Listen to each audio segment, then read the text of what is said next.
আসসালামু আলাইকুম। যারা টাইলসের কাজ করেন অনেকেই আছেন যে বাথরুমের ফ্লোর করার সময় দোনামোনায় লেগে যান যে আসলে বাথরুমের ফ্লোরের কোন সাইডে কাজ ধরবো, কোন সাইডে কাজ ধরলে কাজটা সুন্দর হবে। তো এটা নিয়ে ভাবতে ভাবতে অনেক সময় কেটে যায়। তো সেক্ষেত্রে তাদের জন্য আমি একটা সুন্দর সাজেশন দিব। সেটা হলো যে পেন এবং হাই কমোডের যে পাশটুকু আছে ওইখানে উঁচু থাকুক অথবা নিচু থাকুক, ওই পাশটা যদি উঁচু থাকে তাহলে আগে করতে হবে। আর যদি ফ্লোরের নিচে যে ফ্লোর আছে এই ফ্লোরের সমান থাকে তাহলে আপনার এই দরজা দিয়ে ঢোকার সময় সবার আগে যে সাইডটুকু সামনে আসবে মানে চোখে পড়বে ওই সাইড থেকেই আপনাকে কাজটা ধরতে হবে। ওই সাইড থেকে কাজ ধরে পিছন দিকে আসতে হবে। আর যেহেতু এটা পেনের এই পাশটা এবং হাই কমান্ডের পাশটা উঁচু দেওয়া আছে 4 ইঞ্চি, তো আমি এই সাইডটি আগে ধরছি। তো এখন এটা হলো হাতের দরজা দিয়ে ঢোকার সময় হাতের বাম পাশে পড়ে, আর ওইটার সামনের পাশ পড়ে, আর এটা হলো ডান পাশ। তো যেহেতু এখানে আমার নিচু ফ্লোর আর ওইখানে পেনের এবং হাই কমোডের ফ্লোর উঁচু, তো আমি ওই পাশ থেকে কাজ শুরু করব।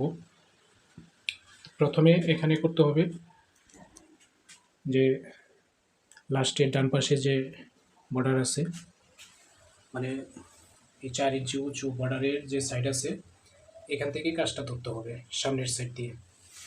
প্রথমে আমি দেখেন এই টাইলসগুলো বিছাইয়ে নিছি, এই বর্ডারের পাশটা প্রথমে টাইলস বিছাইয়ে নিছি উঁচু জায়গাটুকু। তো এটা দেখতেই পাচ্ছেন। এখানে বর্ডার বসানোর জন্য যতটুক বালু খাওয়াইতে হবে ততটুক জায়গা রেখে আমি এই টাইলসটা বসাইছি। বসাইয়া ওই পাশ থেকে এই পাশে মেজারমেন্ট করছি, মেজারমেন্ট করে যা আসছে আবার এই পাশ থেকে এই পাশ পর্যন্ত মেজারমেন্ট করে দেখছি যে ওই পাশ আর এই পাশ মিল আছে কিনা, একই মাপের রাখতে হবে। তো এরকমভাবে এই টাইলসটা বসাইছি। বসানোর পর এখানে যেহেতু হাই কমোড বসবে, এটা 16 টাইলস, তো ওইখানে এক টাইলসের ভিতরে এই হাই কমোডের যে পাইপ আছে পাইপ পড়ে।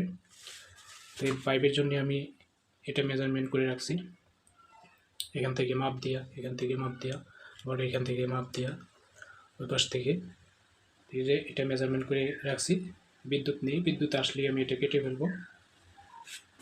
আর প্যানের এই পাশটা প্রথম বসাইতে হবে ওই পাশে, যেহেতু এটা আমি আগে বসাইছি এই সিরিয়ালের। এটার পর প্যানের যে সাইড আছে এখানে যে টাইলসটা নাম বসবে এই টাইলসের পাশ বায়া যে পাশের টাইলসটা বসবে ওইটা বসায়া আমি এখানে এই প্যান থেকে মানে প্যানের নিচে যে ফ্লোরটা আছে ফ্লোরের মাপে এটা দাগায় রাখছি, দেখতেই পাচ্ছেন এটা আমি দাগায় রাখছি। ঠিক এটাও একইভাবে। তো এই ফ্লোরটা শেষ করার পর আমি যে নিচের ফ্লোরটা আছে নিচের পরে কাজ ধরবো, কাজ ধরে ওইখান থেকে শুরু করে পিছন দিকে আইসা তো এখানে বেরিয়ে যাবো, ঠিক আছে। তারপর এখানে বিট বসাবো।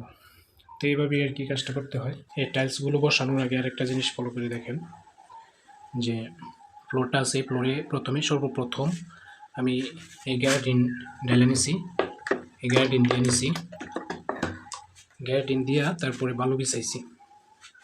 যে দোরসা বালু আছে যে বালুটা এরকম করতে হবে যেন মুষ্টি ধরে হাতে, ঠিক আছে। এরকম দোরসা করে তারপরে গ্যারাটিন দেওয়ার পর এই বালুটা বিছাই নিছি প্যানের সমান করে বিছাইয়া তারপরে এই টাইলসগুলো বসাইছি। এই টাইলসগুলো বসাইয়া যে নিয়মে বললাম ওই নিয়মে আর কি কাজটা করছি।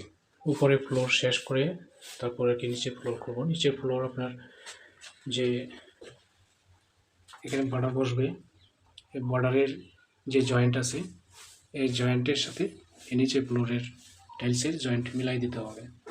মিলাইয়া যেহেতু আমি এই পাশে আনাম টাইলস ফেলাইছি, তো পিছনে যদি টাইলস কাটা লাগে তাহলে পিছন সাইডে কেটে দিবেন। সবসময় এই বিষয়গুলো খেয়াল রেখে কাজ করলে তাহলে পরে বাথরুম গোসলখানার ফ্লোরের কাজ সুন্দর লাগে। তো এই ছিল, ভালো থাকবেন, আল্লাহ হাফিজ।